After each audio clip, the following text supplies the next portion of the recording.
수량 산출서 일반이라는 거. 자, 이 출력을 할 때, 여기에 있는 순서대로, 출력을 하겠다는 거예요. 출력 명세 정렬은 집계된 데이터를 가지고 출력 명세를 다시 정리하겠다. 여기 인쇄물을 다시 정렬하겠다는 거고, 산출 명세 정렬은 집계된 거를 가지고 산출된 명세를 다시 정렬을 하겠다는 거예요. 그러니까 이 부분은 이제 한번 필요하시면은 한번 해보시면 되고요. 이거는 여기에 있던 기본적으로 여기에 있는 이 산출된 내용대로 이제 출력이 되거든요. 자, 여기 보면은 또 우측에 이제 집계 계산, 이거는 아래 위로 이렇게 순서 바꾸는 거고요. 자, 여기 삭제 있는 건 이거는 그냥 삭제하는 거예요. 이거는 실제 이 산출된 내용에서 지우는 게 아니고요. 자, 여기에 있는 좀 전에 설명드렸던 집계 품목 삭제라는 거, 이거랑 같은 기능이에요. 여기 삭제는. 그리고 여기 내용명 관리라는 부분이 있어요. 내용명 관리. 자, 요거는 뭐냐면 지금 기본이 설비로 이렇게 돼 있어야 되는데, 자, 설비 이렇게 선택하면 여기에 뭐 급수, 급탄공사, 뭐 옥외 배관공사, 뭐 이런 식으로 공종들이 쭉 나와 있어요. 자, 이 부분은 여기에 기본 공종 입력이라는 버튼인데 이거와는 조금 달라요. 제가 이 부분은 따로 설명을 드리진 않았는데, 이거를 잠깐 닫고요. 자, 여기 일반 산출 화면에 가서, 자, 입력된 항목들이 이렇게 있잖아요. 자, 여기에서 기본 공종 입력 이 부분은 내가 이제 여기다가 제가 설명드리기로는 여기다 공종명을 입력을 하고 엔터키를 넣어서 입력을 하는 거를 제가 설명을 드렸었는데, 기본 공종 입력이라는 거는 내가 이제 여기다가 입력을 하지 않고 내가 자주 쓰는 것들을 여기다가 등록을 시켜 놓고 여기에서 필요한 공종들을 하나씩 또는 여러 개 선택을 해서 한꺼번에 이렇게 공종을 만들 때, 그럴 때 사용하는 거예요. 자, 여기서 잠깐 예를 들어서 한번 보여드리면은, 자, 여기 공공설비공사에 정비설치공사가 필요하다. 그러면 이 항목을 선택을 해놓고요. 그냥 적용 버튼 눌러주시면 돼요. 그러면 장비설치공사라는 게 이렇게 생성이 되는 거예요. 여러 개를 이렇게 한꺼번에 해야 되겠다. 그러면 여기 하단에 이렇게 선택하는 방법이 있어요. 적용 버튼 클릭 또는 이제 요거는 더블 클릭을 했을 때 이렇게 넘어갈 수 있는 거고요. 그러니까 지금 내가 선택했는 걸 등록할 때 적용 버튼을 누르든지 마우스 더블 클릭을 하든지 이렇게 하면 되고요. 다중 선택은 컨트롤 키를 누르고 마우스로 이렇게 클릭해 나가시면 돼요. 이게 옥외 배관공사, 뭐 난방 배관공사, 그다음에 위생 배관공사 필요하다 이렇게 선택해 놓고요. 적용 버튼을 누르면 이렇게 한꺼번에 3개가 또 들어가는 거예요. 그리고 Shift 키 누르고 마우스 클릭 이렇게 되는데, 자, 여기서부터 이만큼 이렇게 선택할 때 이렇게 선택해 주시면 돼요. 이렇게 해서 또 적용 버튼 누르면 자, 이렇게 한꺼번에 쭉 들어가는 거예요. 자, 여기는 이렇게 기본 공종을 만들기 위해 가지고 여기서 추가 버튼 눌러서 입력을 해 놓으시면 되는 거고요. 이렇게 입력을 해 놓게 되면은 이제 나중에 기본 공종 입력 이 버튼 눌러 가지고 이렇게 조금 더 쉽게 입력을 하실 수 있도록 그렇게 이제 만들어 놓은 거예요. 그리고 내용명 관리라는 거는, 자, 선택 내용명 이거를 말하는 거거든요. 자, 여기 집계 화면에서 내용명 관리 이 부분은, 자, 여기 집계 화면에서만 있는 게 아니고 일반 산출 화면에서도 여기 마우스 오른쪽 누르면 내용명 관리라고 있어요. 자, 이 부분인데, 자, 여기에 있는 이 내용하고 지금 기본 공종 입력 부분에 있는 거랑 좀 틀려요. 여기 거는 선택 내용명을 말하는 거고 이 부분을 말하는 거예요. 이 부분. 그 다음에 기본 공종은 여기다가 내가 공종을 넣기 위한 공종을 말하는 거고요. 자, 여기에 있는 내용명 관리 이거는 지금 현재 이 항목이 코스트로 전송을 했을 때, 자, 전송은 집계 화면에 있죠. 자, 여기서 내역으로 전송 이거를 해서 전송을 했을 때 지금 산출된 위생기구 설치공사에 입력된 이 항목은 위생기구 설치공사로 다 들어가게 돼요. 그런데 자, 여기에 있는 온수 보일러 이 항목을 내가 다른 쪽으로 보내겠다. 그럴 때 사용하는 거예요. 이제 선택 내용명이라는 거는 여기 내용명 관리에 있는 이 내용은 여기에 나타나게 돼요. 여기에. 자, 여기에 뭐 급수, 급탕, 뭐 내역공사 2 뭐 이렇게 잡혀 있는데, 자, 여기 한번 눌러보시면 좀 전에 보셨던 그 내용이 여기 나와요. 그러니까 온수 보일러 이거를 만약에 위생기구 설치 공사 돼 있는데 만약에 기계실 배관 공사로 보내버리겠다. 그러면 이렇게 지정을 해 놓으시는 거예요. 자, 이렇게.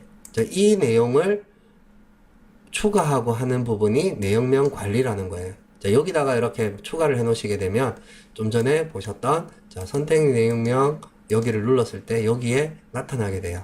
저기다가 추가를 해 놓으시면 추가하는 방법은 내용명 관리에서 입력 버튼 누르셔가지고 여기다가 내가 어떤 그냥 000 공종이라고 할게요. 자, 이렇게 해놓게 되면 이렇게 놓으면 자, 이 내용이 여기에 나타나게 돼요. 000 공종이라는 거. 자, 이렇게 해서 이 공종으로 전송을 하게 되는 거예요. 나머지 선택이 되지 않는 항목은 위생기구 설치 공사로 들어가는 거고요. 자, 집계 화면에 다시 가서 정렬 기준도 했고요. 그 다음에 내역으로 데이터 전송. 자, 이 부분은 코스트 프로그램으로 전송을 할 때 사용하는 거고요. 같은 공사를 이렇게 한번 만들어 놨을 경우에는 이렇게 선택하고 전송 버튼을 눌러 주시면 돼요. 공사명을 선택했을 경우에는 전체가 다 넘어가는 거고요. 그 다음에 특정 공종만 찍었으면 그 공종에 대한 것만 전송이 되는 거예요. 공사 작성 후 전송 부분도 마찬가지고요. 자, 여기는 코스트에서 작성된 공사가 이렇게 나타나는 거고요. 처음 한번 이렇게 전송을 하게 되면 여기에 등록이 되게 되는 거예요. 여기에 각각 이렇게 공종을 찍어보면 우측편에 이 공사 안에 등록된 공종들이 이렇게 쭉 나타나게 되는 거고요. 자, 여기다가 만약에 전송을 하겠다 그러면 이렇게 공사를 선택을 해 놓고요. 덮어쓰기를 할 건지 기존에 설비 자료 삭제라는 게 있고 모든 자료 삭제라는 게 있는데 자, 모든 자료 삭제는 이 공사 안에 입력되어 있는 항목 전체를 지워버리고 다시 이 산출했던 거를 전송하겠다는 거예요. 모든 자료 삭제는. 자, 그 다음에 설비 자료 삭제라는 거는 자, 이 공사에 입력된 데이터들이 이렇게 있을 거잖아요. 근데 설비 자료 삭제라고 하는 거는 지금 현재 이 산출했는 내용을 한번 전송했을 경우에 여기에서 전송했던 내용들만 싹 다 지우겠다는 거예요. 그리고 덮어쓰기를 한다는 거죠. 다 지우고 넘어가는 거죠. 그러니까 모든 자료 삭제라는 거는 이 설비공사라는 부분에서 그러니까 코스트 프로그램에서 내가 입력해 놨던 거 별도로 따로 입력했던 거를 까지도 한꺼번에 다 없애버리는 거고요. 설비 자료 삭제라는 거는 설비 산출해서 한번 넘겼던 그 데이터만 다 지우고 다시 전송하겠다는 거예요. 자, 여기서 뭐 덮어쓰기 하셔도 되고 설비 자료 삭제 하셔도 되고 모든 자료 삭제 하셔도 돼요. 근데 만약에 별도로 입력해놨던 거는 보존해야 된다 그러면 설비 자료 삭제 이걸로 하시면 돼요. 자, 이렇게 해서 전송. 그러면 일단 현재 작업했던 내용이 자, 코스트 프로그램으로 이제 다 전송이 되는 거예요. 최하위 공종만 전송. 최하위 공종만 전송 해놨기 때문에 자, 여기 장비 설치 공사들 자, 여기에 실제 산출된 내용이 있는 공종들만 전송이 되게 되는 거예요.